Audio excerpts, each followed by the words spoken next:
Hello, welcome to Behind the Showcase, your global fashion retail and supply chain podcast. Today is Wednesday, April 15. Luxury's worst quarter in years as war reshapes global fashion. The Hormuz blockade turns Istanbul into an unlikely logistic hub. And JCPenney bets everything on the consumer the rest of the industry forgot. I'm Sedat Sezer, breaking down the news and insights you need to start the day. Let's get into it. Let's start with the numbers that nobody in luxury wanted to see. Kering just reported quarter 1 revenue of 3.57 billion euro, down 6% on a reported basis. Gucci, which still accounts for about 38% of group's revenue, fell 14%. And Kering isn't alone. LVMH posted 19.1 million euro for the quarter, also down 6% reported.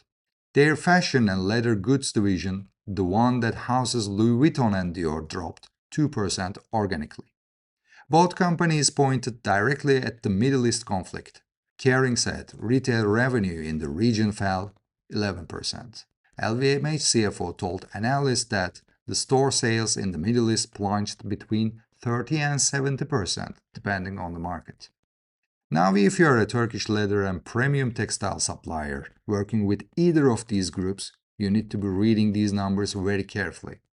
When your consumer's revenue drops 6% and their flagship brand is down double digits, the conversation at procurement is no longer about new collections. It's about margin protection. And that means pressure flows downhill to the supply base. The question for premium suppliers right now isn't whether orders will be affected. They will.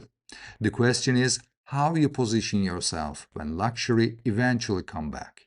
Because the brands that keep investing through the downturn and the suppliers who stay close to them, those are the ones who win the recovery. This connects directly to the bigger force behind those luxury numbers. The war in the Middle East has now produced something we haven't seen at this scale. A US naval blockade of the Strait of Hormuz. As of Monday, more than a dozen warships and 10,000 personnel are enforcing it. On the first day, 6 merchant ships were turned around. Shipping through the strait has collapsed, from over 100 daily transit before the conflict to single digit some days. Oil prices are sitting just over 100 a barrel. DHL has publicly warned that the logistic disruption could last 4 to 6 months. And here's where it gets interesting for Turkiye specifically. Istanbul is emerging as a regional fuel bunkering hub. Ships that used to refuel along Gulf routes are now rerouting through Turkish waters. The geography that makes Turkiye a nearshoring favorite is the same geography that makes it a logistic fallback when the Gulf is blocked. But let's be clear-eyed about this. Yes, there is a geographic opportunity, but energy costs are rising for everyone, including Turkish manufacturers. Polyester, nylon, synthetic fiber pricing, all of it tied to petrochemical feedstock that just got significantly more expensive. So the same crisis that making Turkey more attractive as a location is simultaneously raising the cost of producing there. Any manufacturer not actively hedging energy and raw material exposure right now is accepting a risk they may not be able to absorb in 3 months. Same pattern, different market. JCPenney just launched a turnaround campaign targeting what they are calling the bottom half of the K-shaped economy. They're going after budget-conscious younger consumers with a basketball-themed marketing push that's all about value pricing without compromising on style. And this is not just about JCPenney's story. This is the shape of retail global right now. The top of the K is still spending on luxury, although less than before, as we just discussed. The bottom of K is actively seeing value, and the middle is getting squeezed out. That has direct implication for Turkish manufacturers who build their businesses in the mid-market segment, your buyers, the ones sourcing for mainstream department stores and mid-range brands. They are under enormous pressure to deliver lower price points without sacrificing quality. That's a conversation Turkish factories can win if they are smart about it. Speed, flexibility, smaller minimums.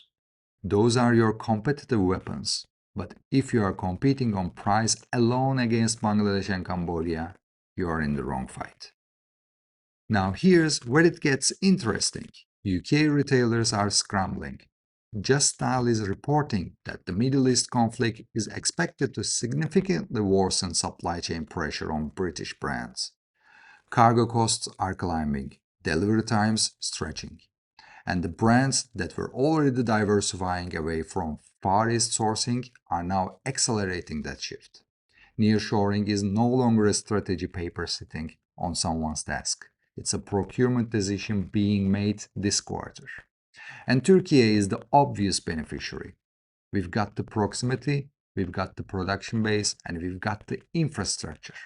But, and I say this from 25 years of watching this industry, this window doesn't stay open forever. The UK buyers coming to Istanbul right now are looking for suppliers who can deliver three things: speed to market, sustainability documentation, and price transparency. If you can't demonstrate all three things in the first meeting, they'll move to Morocco or Portugal. And speaking of sustainability, Primark just rolled out what they are calling Circular Product Standards 2.0. This updates their requirements around recyclability, material traceability, and circularity metrics for every product in their supply chain. Meanwhile, the EU Commission is preparing a new set of textile sustainability measures to present at the upcoming Cyprus summit. This sits on top of CBMA, carbon border, and EUDR rules that are already in effect. For Turkish suppliers, this is no longer optional compliance, this is market access. The European market, which takes the largest share of Turkish textile export, is building a regularity wall that only certified, traceable, documented suppliers can climb over. If your factory doesn't have ISO certifications, product passport readiness, and cradle-to-gate documentation, you are not just at a disadvantage, you are potentially locked out of your biggest market within 18 months. The main question I want to leave you with today is, the world's two biggest luxury groups are shrinking.